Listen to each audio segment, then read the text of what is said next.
Shop అమ్ముతున్నాడు కదా, మా పిల్లలు నమ్మన్నా నీకేమైందా? నీ పిల్లలు అమ్మాయి నువ్వు ఫీల్ అవుతున్నావు. రే రే ఏమైందా ఏడుస్తున్నావు? రే ఏమైందా అంటే ఏమయ్యాడు నీకు? దీంతో ముగ్గురు ముగ్గురే ఫస్ట్ ఇద్దరు గురించి చెప్తాను. నేను ఫస్ట్ పోయి ఆ పిల్ల పేరేదా పూజ. మీరు ఎట్లా తెలుసుకుంటే తెలుసా? మనం గురించి తెలిసిందే కదా. లయ్య ఫుల్ కలిసిండు.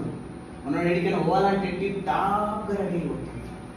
బయట చూస్తే ఎవరైనా ఇలా లక్షల్లో కోట్లలో వ్యాపారం ఉంటుంది. మనోడు ఏది పనిచేస్తుంటే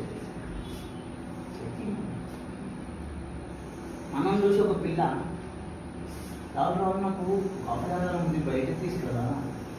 మనమైతే ఏం చేస్తాం? ఏదో సీసీడియో లేకపోతే బరీసానో మంచి కాఫీ షాప్ తీసుకెళ్ళి అని ఈ తుప్రసాద్ ఏం చేసింది తెలుసా?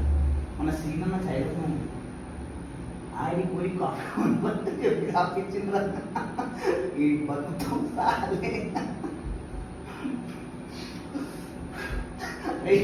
ఈ సెకండ్ కూర అయితే అబ్బా అబ్బా అబ్బా అబ్బా పిల్ల పేరు లక్ష్మి. పేరు తగ్గట్టు బంగారం అని పిల్లరా. ఈ అడుగున్నది ఏంటో ఏం చేసిండు తెలుసా? వీళ్ళ ఇంట్లో ఎవరు లేదు. ఆ పిల్లనింటికి పిలిచి పిల్లింటికి వచ్చి పిల్లకి ఆకలి అయితే బేబీ బేబీ నాకు ఆకలి వేస్తుంది మరి. మనం అయితే ఏం చేస్తాము? ఏదో జొమాటోనో స్విగ్గీలో ఆర్డర్ చేస్తాం. కానీ సలాడ్ ఏం చేసింది తెలుసా? బేబీ బేబీ నాకు ఆకలి అవుతుందంటే బేబీ చేతిలో పని పెట్టి ఏమడుకుంది. అరే ఈ పిల్ల ఎట్లా ఎక్కిందా? అరే చిల్లర సాలే. ఇది ఎంత చిల్లరగా ఉందో తెలుసా? ఫస్ట్ రెండింటికన్నా చిల్లరగా ఉంది.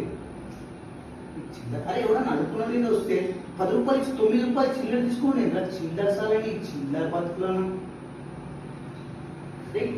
రేపు పొద్దున ఈ పిల్ల నేను పెళ్లి చేసుకుంటే ఆ పిల్ల పరిస్థితి ఎంత?